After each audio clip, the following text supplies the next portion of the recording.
ngay chúng tôi ca tập thọ rút áp áp trong núi bay sừng lắc hai chúng tôi ca đà tơi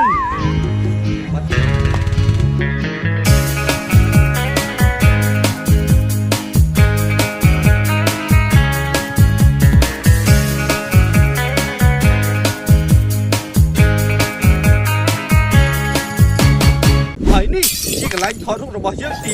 1ម៉ែបងប្អូនពេកជួយរ៉េតឲ្យខ្ញុំម្នាក់មួយផងឥឡូវយើងធ្វើការថតរូបនេះយើងធ្វើការទៅថតរូបកន្លែងទី2របស់យើងតោះ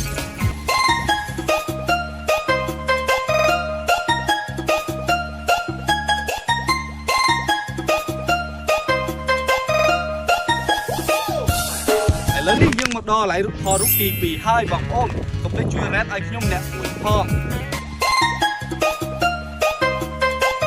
នេះយើងមកដល់កន្លែងថតរូបទី3របស់យើងហើយកុំភ្លេចជួយរ៉េតឲ្យខ្ញុំម្នាក់មួយផងបងប្អូន